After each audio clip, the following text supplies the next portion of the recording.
to me, the surface pattern world is a business.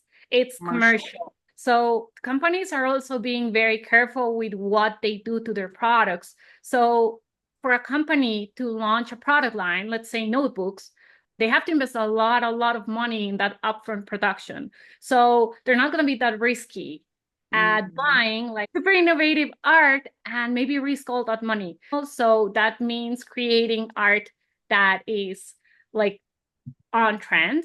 And I am so excited to be here today with Sandra Mejia. She is a surface pattern designer and an illustrator who creates fun and colorful artwork for companies around the world. And she teaches pattern design classes on Skillshare. So I'm looking forward to learning more about her background and her take on the industry. Welcome, Sandra. hi, Elizabeth. Hi, everyone. I'm so excited to be here. I always love talking to Elizabeth, so this is great. Thank you. So, to start, I know we'll dive a little bit deeper as we go through, but can you give us sort of a brief overview of how you came to design art for products? Yeah, well, I started in corporate world. I was a communicator, worked in project management and finances, and then I wanted to be creative. And I knew that was my calling.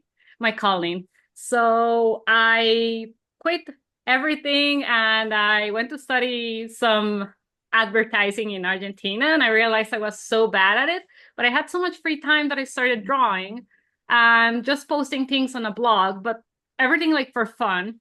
And that's how I got my first client. And then I'm like, somebody pays you to draw.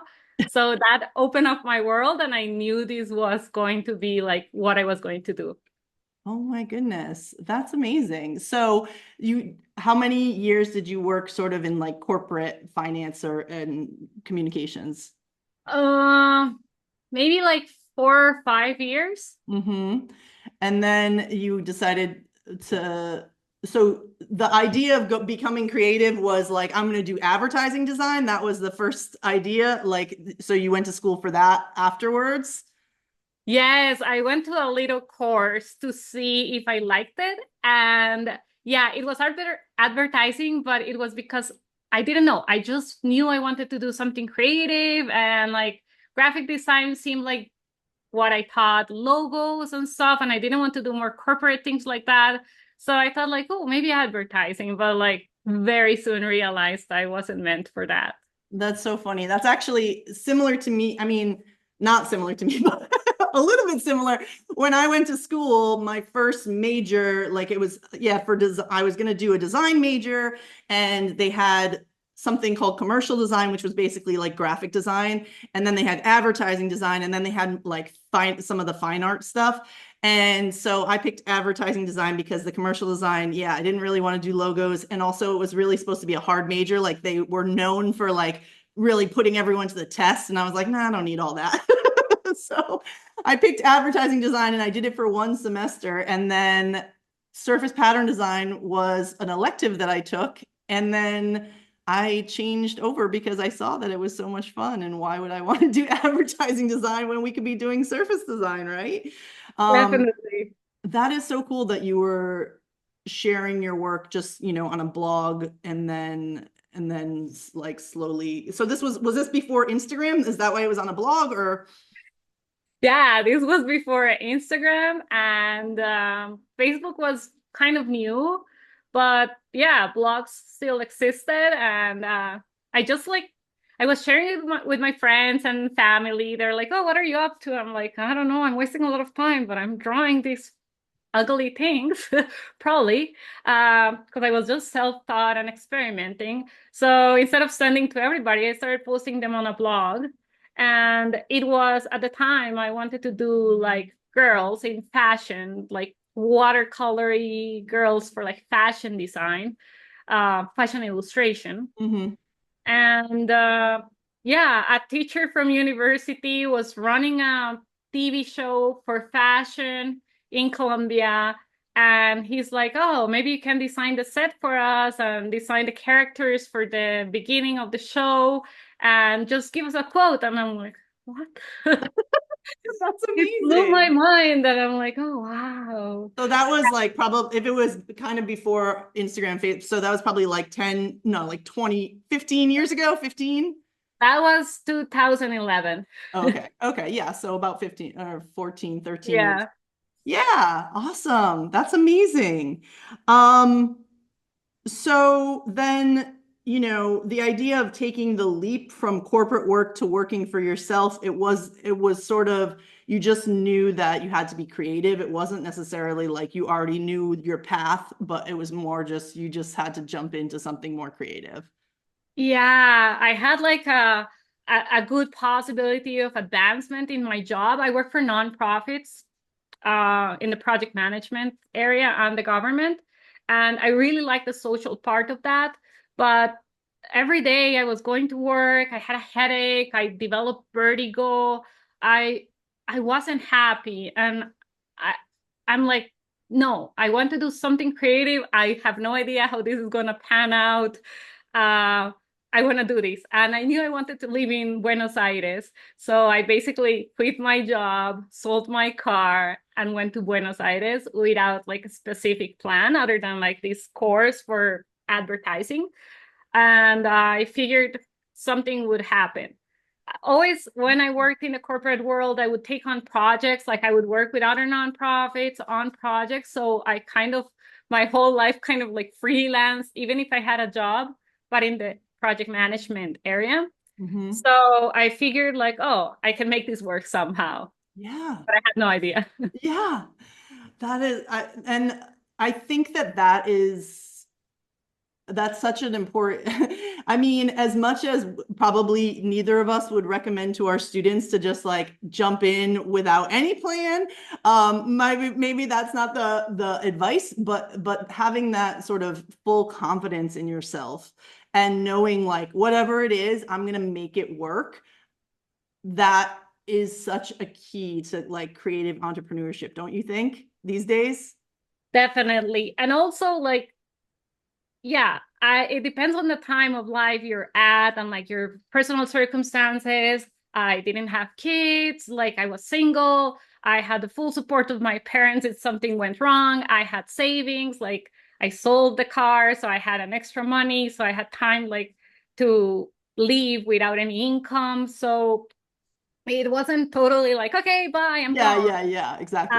And like my personal circumstances were like, I'm extremely blessed that I had that support system.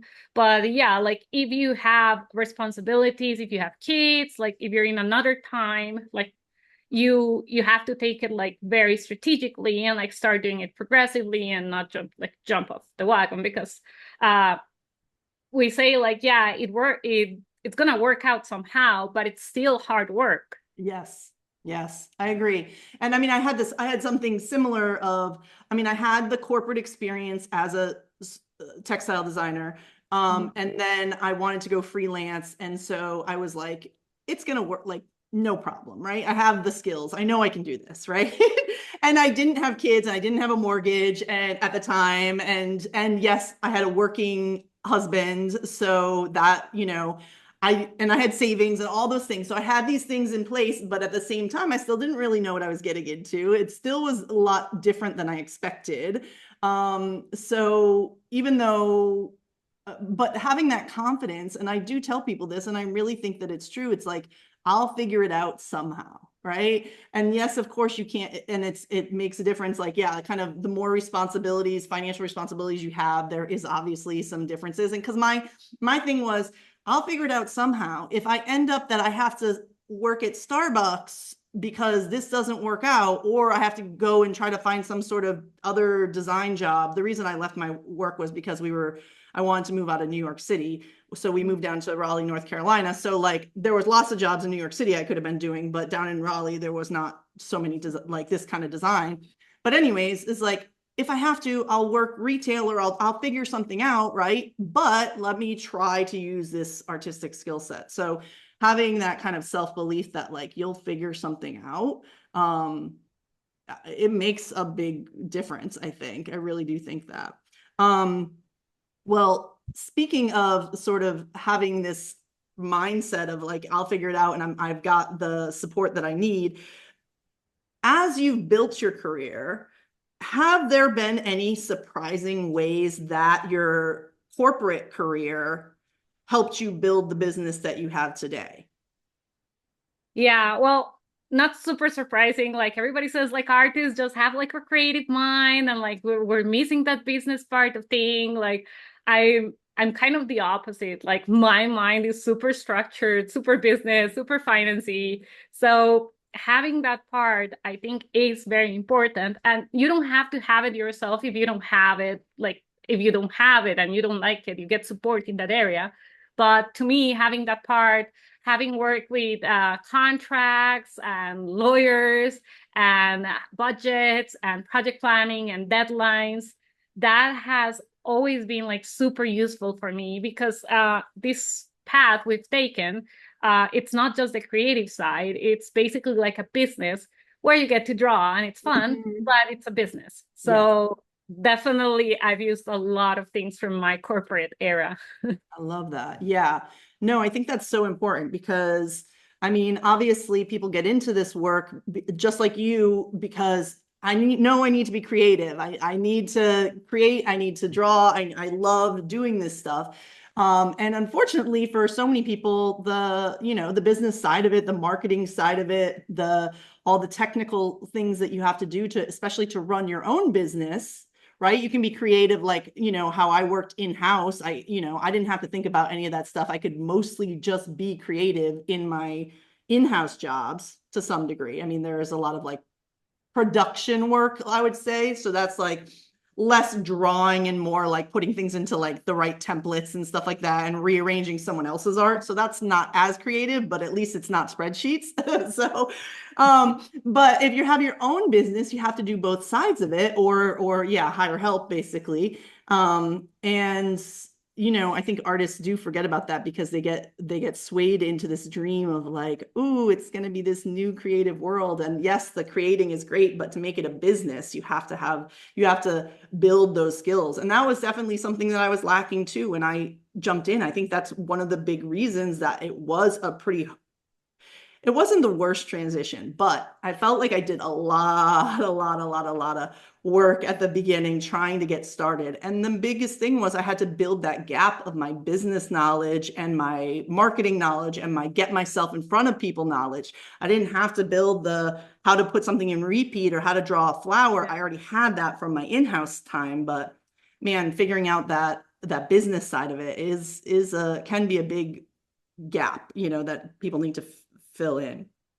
So you've talked a little bit about your very first client, but once you realize that this could be people pay people to draw, how did you go about starting to build on that initial project, that initial momentum, and start to bring in some of your first clients? Yeah, well, I soon realized there was not a lot of illustration in Colombia. Like it wasn't something needed or uh, Mm. very known either at the time. So I found Lila Rogers' class, Make Art That Sells online. And I'm like, I remember it was like an expensive thing at the moment. Yeah, I yeah. was like, oh, I took it in 2013 when it first came out, and I was like, ooh, this is expensive. Okay. yeah, exactly. So I'm like, but this is what I want to do. So should I spend this money in education? I'm like, but I don't know anything. Like it's all self-taught. I had been going after that. I started going to like classes, like watercolor classes and stuff that I could find around, but nothing was like illustration or Hmm. commercial illustration or how to make money with these unless it was selling paintings. So I took those classes and I'm like, oh my God, there's like this whole range of products that you can put your art into. And I'm like, well, but I don't have a portfolio and I want to start making money now. So then I started researching like, oh, I can print things on my own products. And I started printing pillow covers and going to little craft fairs around the city and stuff, and people like them. So I'm like, oh, great, I can expand my product line. And I started making handbags and notebooks. Production is very strong here in Medellin. Medellin is like a fashion city. So there's a lot of like innovative techniques, fabrics, production. So the printing is amazing. cost is good. So there were a lot of facilities for that. So I started creating my own illustrations, whatever I wanted, illustrations and patterns, and putting them on my own products and then selling them. And then I started getting stores that would sell them for me, like selling wholesale to the stores. And that started going great. Yeah, that's awesome. And so that started to build up your brand basically, right? Of having things in stores. And this was all in Colombia, and so these are like stores that are in Colombia, and then you started to have some recognition from those stores. Yeah, it started being very local. Or I never imagined I could work with like companies outside of Colombia. I don't know why I had that idea.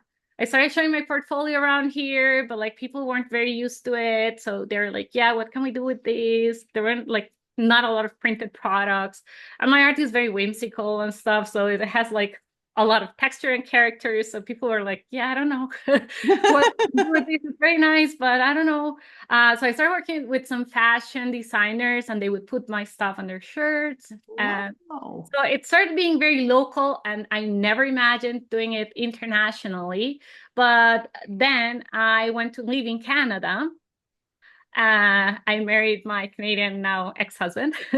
And as I was there, I'm like, oh, I can build my portfolio while I get my working permit, Mm, and I can start showing it to companies here in the US. I don't know why I had this block.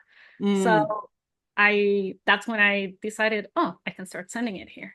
Oh, okay. That's I love that. I mean, I think there's such a benefit in starting locally, right?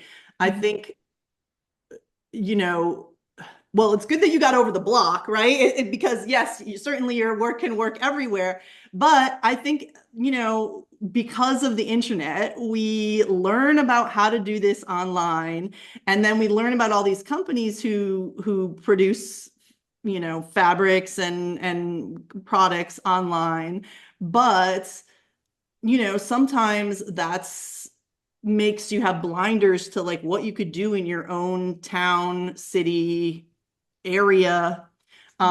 Which, I've had students, I personally haven't done it, but I've had students who've had actually like a good amount of success locally. I mean, certainly with the idea of making your own products and crafts, but even who have like looked at local companies and seen, and like the chamber of commerce in their cities or towns, and found companies that are just really tiny. I mean, tiny comparatively, but small companies that are in their area, but that make like sleepwear or some product. They're not these huge name companies that we all think about when we, dream of getting our art on products. But to say like, I live in your town and I'm a designer who can design for your product, it's really valuable.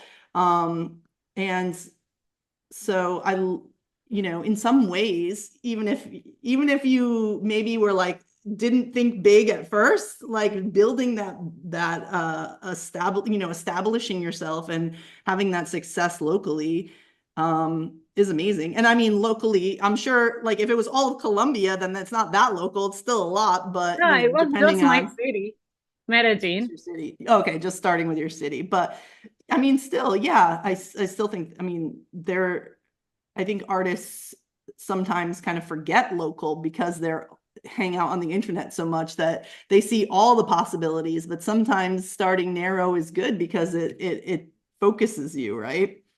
Yeah, like I always tell my students, you can submit your art to the big companies, but that's what everybody's targeting.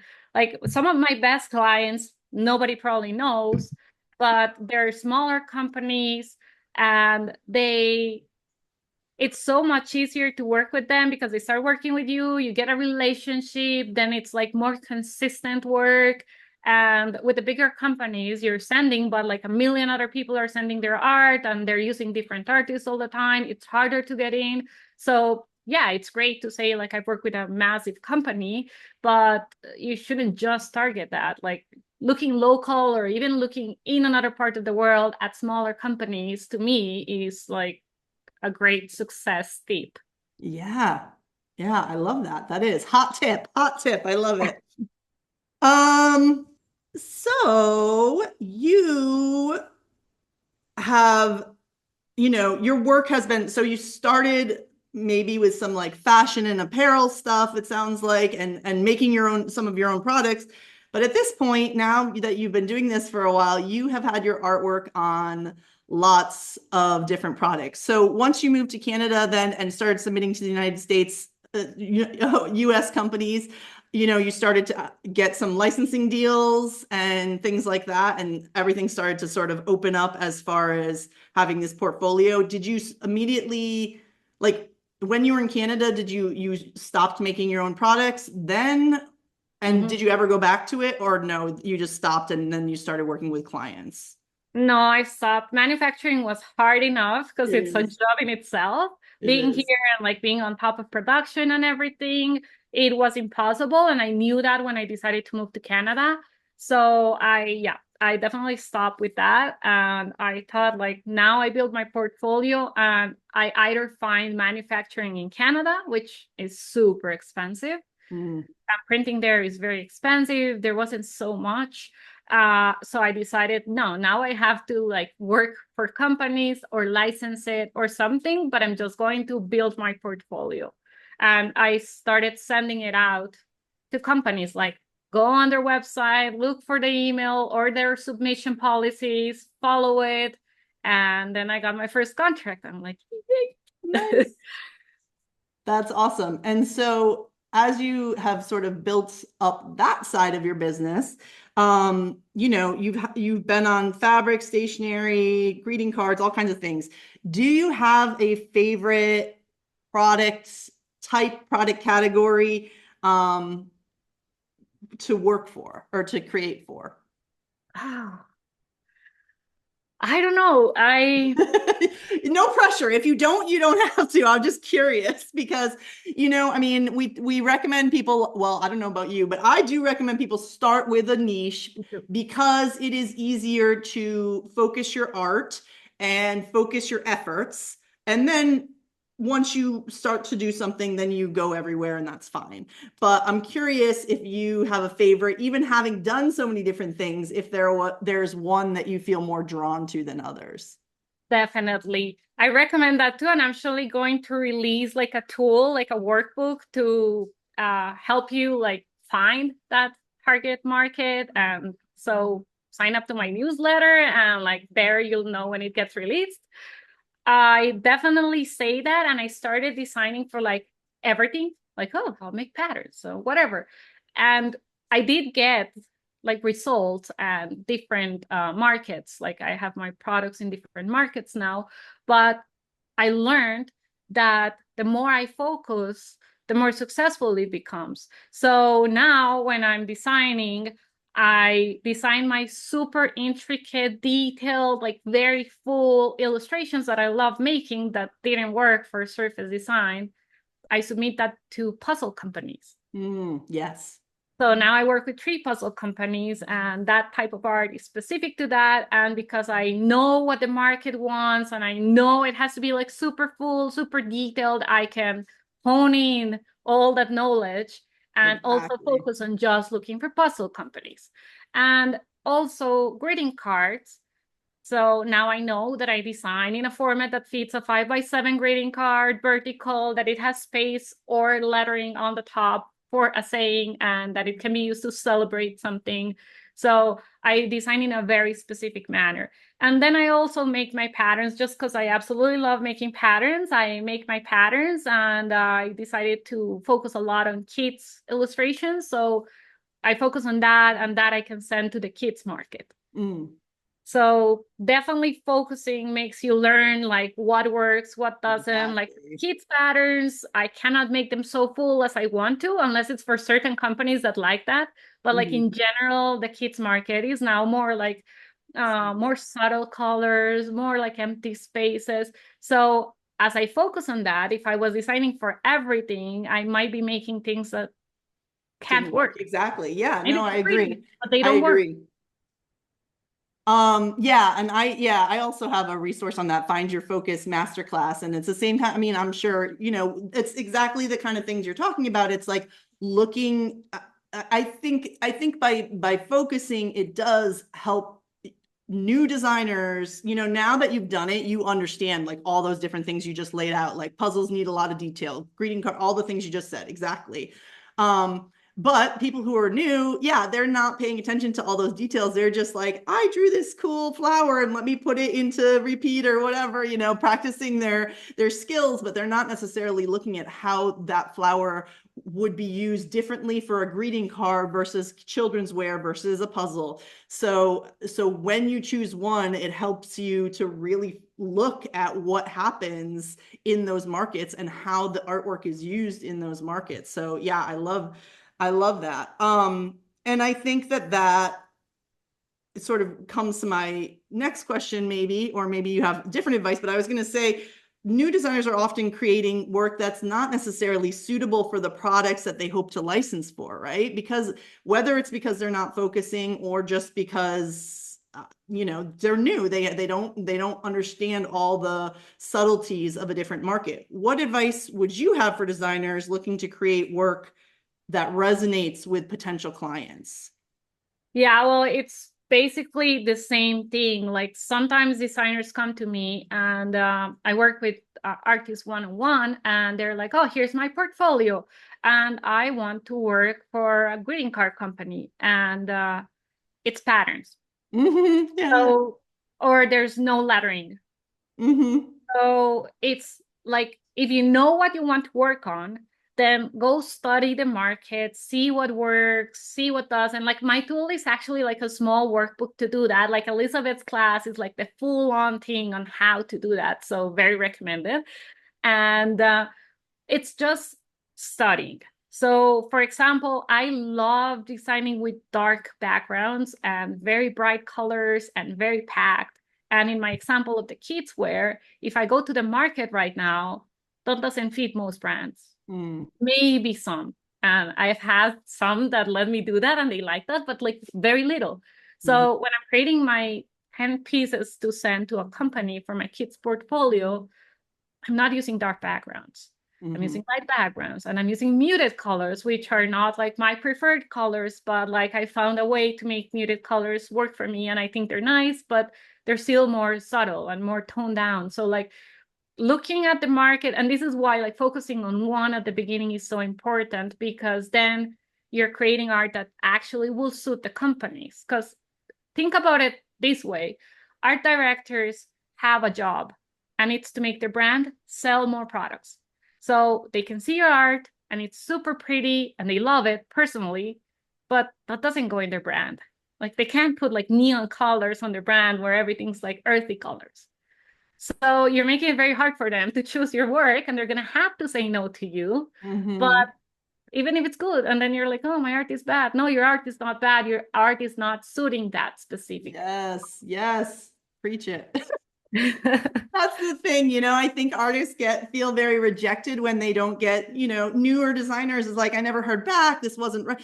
And it might not be your art. I'm always trying to tell, like, I mean, yes, obviously sometimes we just need to up level our skills a little bit, but a Yeah. lot of the times it could just be a business decision of like, yeah, the colors just don't, and even when the colors can be changed, right? You're like, well, it's neon, but if they wanted muted, they could just change it, or I could change it. Like, just tell me that. But it's hard to make that choice when they're also getting submissions with things that are muted and already just perfect for it, right? So yeah, I definitely studying, looking at the market. And that kind of brings me to another question I have for you, because I think some artists might hear this advice that we both are giving very emphatically of like, look at what's happening in the market, please. And as much as they might, think, respect our opinion, some people are like, I've got to do my own creative thing. Like, I don't want to be just like everyone else. So what can I do there? And that kind of brings me to the question for you of trends. You know, some people have the same reaction to trends is like, I don't want to follow the trends. First of all, it's going to be out of style next week. And second of all, like I'm my own artistic person. So I'm curious about, you know, what your thoughts are about, you know, trends in the marketplace. Yeah, well, the first thing is like there's very pure art that is like I want to be original and I want to do my own thing. And I think that's great. If that is what you feel inside, that is great. But to me, the surface pattern world is a business. It's Commercial. commercial. Mhm. Uh, you can be very creative, and some people like might establish a trend. They're that good. Like I'm not that good. I don't know. But this is a business. So companies are also being very careful with what they do to their products. So for a company to launch a product line, let's say notebooks or whatever, homeware, they have to invest a lot of money in that upfront production. So they're not going to be that risky at Mhm. buying like super innovative art and maybe risk all that money. So there most companies would be very careful and traditional. So that means creating art that is like on trend. And this doesn't mean that you see like there was this sloth trend a few years back. Yeah, I'm oh sure yeah. you remember. Couldn't have missed So that one. this doesn't mean like you always draw flowers and then you see this lost trend popping up everywhere and you're like, oh my God, now I have to design these animals. And you hate it. Like, don't do that. It's gonna be ugly. You're gonna suffer doing that. No, don't follow trends that way. Right. But if you're used to designing animals and everything, like I don't think it hurts. Like, oh, I always design all these other animals. I've never drawn a sloth. I'm gonna draw sloths.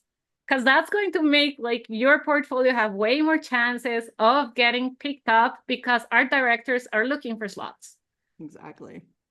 You got And it. the other thing is, I learned this the very hard way. I never liked Christmas. My Christmas here is summertime. Like, we don't Mm, have snow. My Christmas is baby Jesus. And right, right. like, it's very different. Yeah. And well, I always grew up obviously seeing the Santas and snowmen and stuff, but it's not me. And I found it so cliche to draw like snowmen and everything. And like more Santa Claus, like who needs more of these? And my portfolio for Christmas was trying to make that different. So my snowmen were animals. So I made bear snowmen and it was very weird. But I didn't want to make it like that. And I Yeah. wanted to be different. And when I was at a trade show in New York, somebody said, like, I am so sorry, your Christmas is just too weird. You're never gonna sell that. Oh no. And the art director told me that. I'm Oh like, my gosh. Did it break your heart? I kind of knew it was weird, but I was like, really? I was trying to be different. And but thank you. Like I was very grateful that they were so Yeah, that's upfront. kind of harsh, but at the same time, like, I mean, you know, and you know what? There probably is that one client out there or two clients, but it's just, you know, it's just not the popular look. Yeah. Yeah, I know. So like my Christmas never sold. So I started like, yeah, I'm not gonna do so much snowmen and things. That's not what I like. So I'm gonna draw a little penguin and little birds with flowers that are in the winter. And then those things actually sold.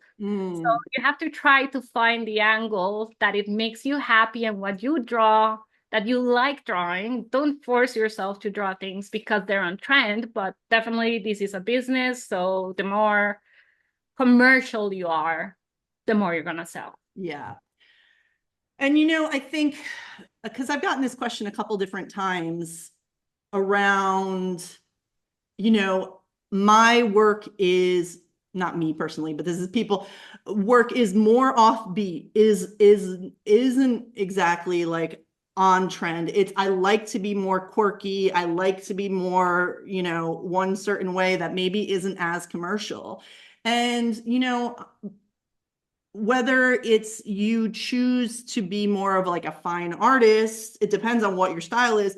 But if you feel like it works for products better than anything else, that's when you might consider doing your own product line versus trying to connect with like target art directors. Because as Sandra points out, there's a lot of money that is being put at risk for, you know, any company that's gonna, you know, be investing in enough notebooks for all their stores or whatever, versus you can make your own small product line and through the power of the internet, connect with those people who like that offbeat work, who like that quirky style. There's always, I mean, there's somebody for everything. You know what I mean? I have a student who has been building a spoonflower shop, and she did like a pattern about, I think it's like, was like duck calls or something, you know, like the little like bird call, like whistles or something. And it's her like bestseller because it's so ridiculously niche that like some of her other things, you know, is like, you know, fall leaves or something. Is like there's lots of fall leaves patterns out there, but the people who want a random duck call print, they only have her as an option, and it's a great one, you know. So it's like there is someone for everyone, but you have to be marketing in a different way, right? You just have to think about it in a different way. So if you do Yeah, feel like your work is offbeat, it might be to make your own products. yeah, or like you find the skate shops that have that type of art. For example, I don't know, if you draw like very urban graffiti style thing, like Mm-hmm. you're not gonna send that to Target because you're Right. wasting your time, the art Right. director's time. But then you find like, oh, there's these skateboard company that creates this sort of design. So then you target them, but that again just goes back to like study the market Mm. and be very realistic. Like if you're drawing vampires, and I always use these like gore illustration or something like that, like don't send it to Hallmark for the greeting cards because they're gonna tell you no. Yeah, yeah. It's got to be a real cute vampire. Yeah, Yeah. exactly. No, yeah, if it's more gruesome or anything like, Yeah. yeah, and people, and the same when people have like, you know, more like swears and like, you know, or like snarky, really, really snarky, like Yeah. greeting cards and stuff. It's like, that's, you know, there are people who want that, but you might have to produce your own and sell them, or find those very few brands who work with that type of thing. So I love that. Um, oh, I have so many more questions. I think I might have to narrow it down. All So right. I don't make So a super long besides video. besides being, you know, a prolific, you know, designer who's worked with all these different brands and has built this thing, you're also have tons of Skillshare courses, and obviously have a lot of industry knowledge to share because you've already been sharing it with me for the last 45 minutes. So, my question is, how do you balance these multiple streams of income, or and maybe how did you land on, like, maybe how did you kind of get to do the teaching and decide that this was, you were going to kind of balance these two different things? Yeah, well, I've always loved teaching. My dad was a university teacher all his life, and I'd help him. Oh, I want to grade these things, and like I would sit down on Saturdays, and he'd like, okay, great, and like he'd let me do it, and I always like was kind of a teacher since I was a kid, and then in university, I would teach people things, like tutor them if they didn't understand something, and then I worked at a school as an English tutor, Oh my goodness. and I worked for universities giving like classes or like talks or something. I don't know. I've always loved sharing what I know, and always believed that as we share, we learn so much. Yeah. And if you share your things, like, oh, it's a secret. No, it's not a secret. We're all different. The world is huge. Like, I don't know. Maybe if it was like a scientific formula for the cure of cancer, you couldn't share it because then you would get competition. But in these areas, we're all so different. I think we just can build each other up. So I've loved teaching. And once Skillshare reached out to me, I was a student, and they're like, "Oh, maybe you want to teach something?" Because I posted several projects, and like Oh, I okay. won a contest on one of Bonnie Christine's class or something. I don't know. Anyway, Skillshare reached out to me, and I'm like, "Oh, my accent is very thick. I don't know. I don't know how to record a video." Studying communications, my video teachers told me I would need it, and I said no. Yes.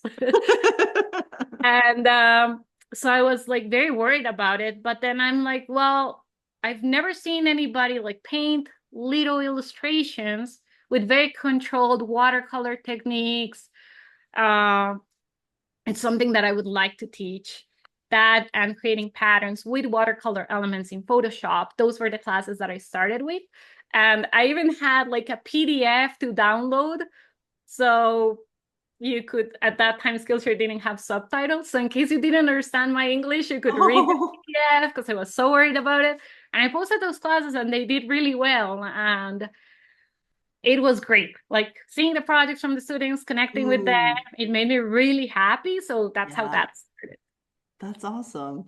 And now that you have, how many classes do you have on Skillshare now? I think I have like 40 something. Oh, Yeah. that's amazing. And so how do you balance? Because I mean, that means you're constantly creating new courses.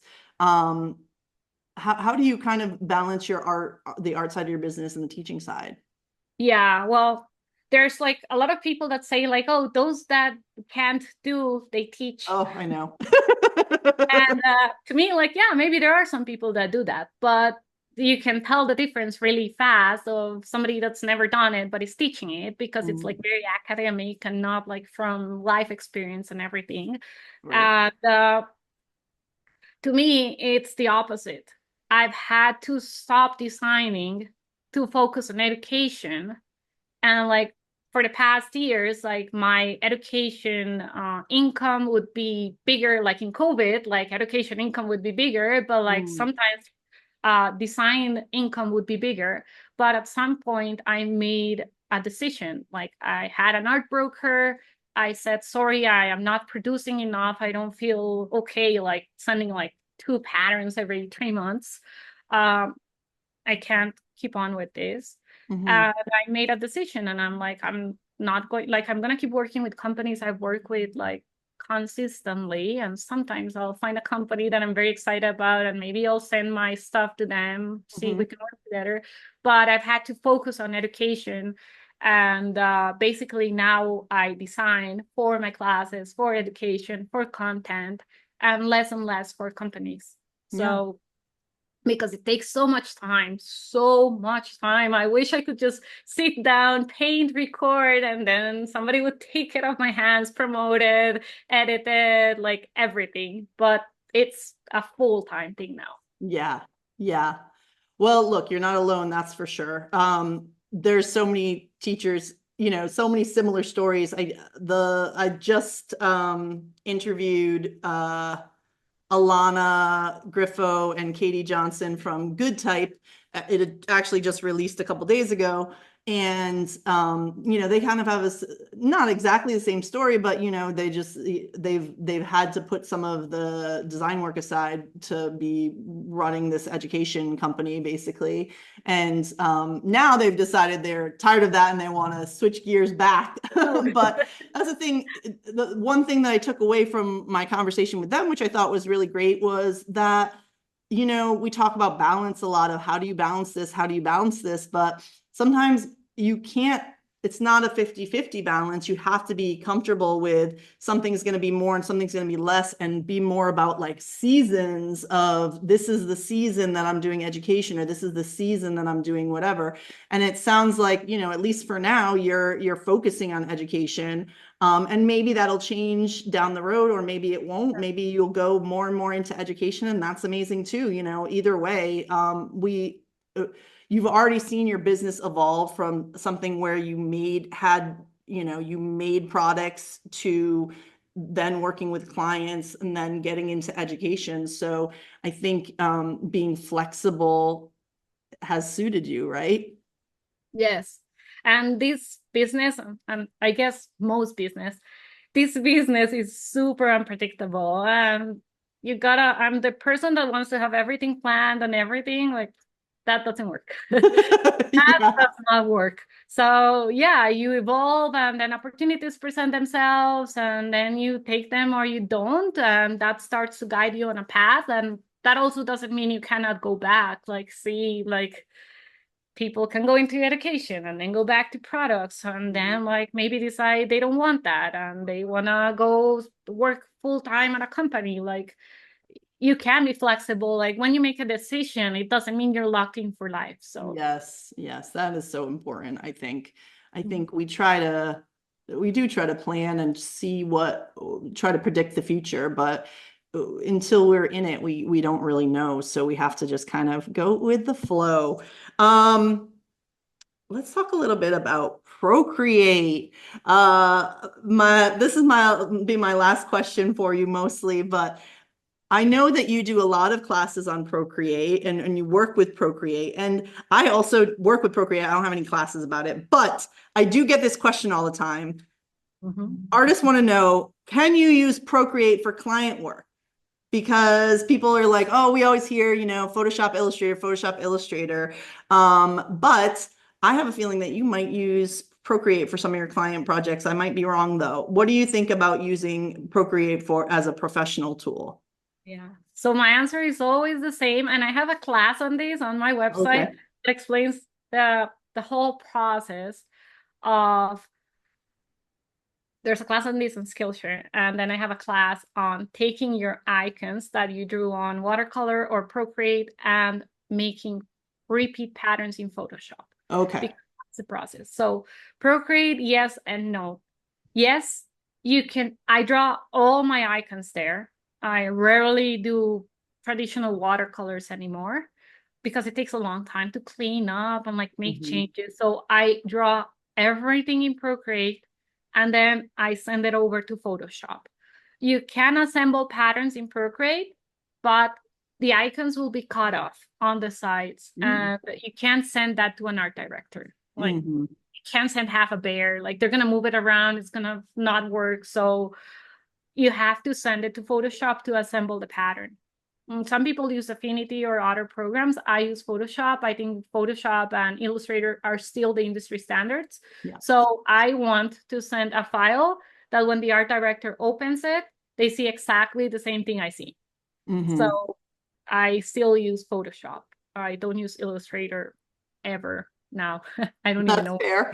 And that's good to hear too. Like I use Illustrator a lot. And so I'm always telling people, you don't have to use Illustrator. I personally like it. I personally use it, but you don't have to. But it's good to hear like you're a working artist who doesn't use Illustrator. Like you Oh, don't need to. that's one of the biggest, most hurtful myths in this industry because I suffered from it and I forced myself to do vectors for a while and like my art was bleh.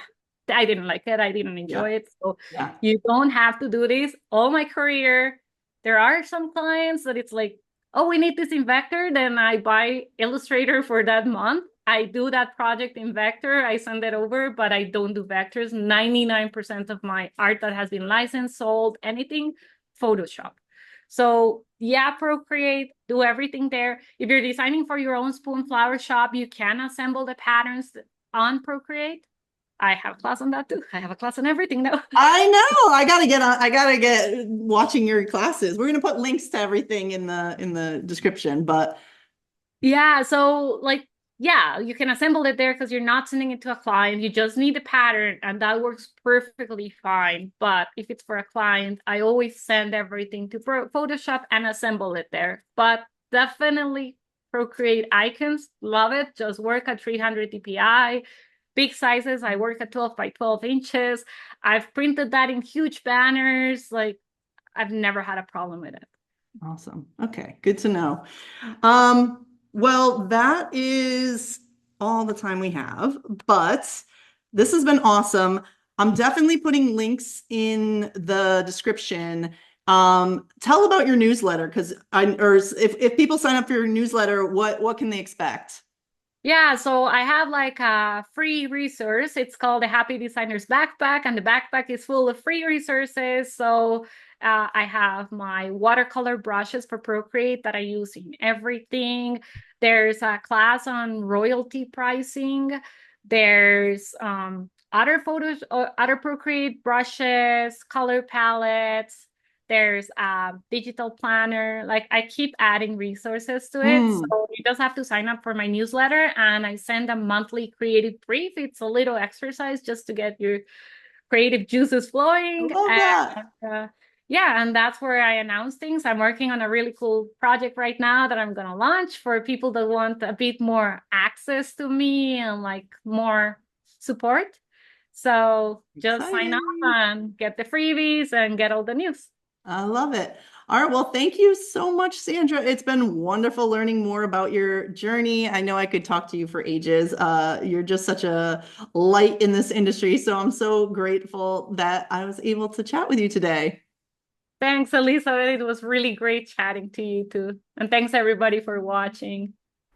Ready to transform your surface pattern design journey? Discover the power of product category niches with my valuable masterclass, Find Your Focus. Unlock the key to progress by understanding the type of products your art could fit on and choosing the perfect product category to showcase your unique style. Don't let uncertainty and trying to do all the things hold you back. Click the link in the description below to enroll now and find focus today.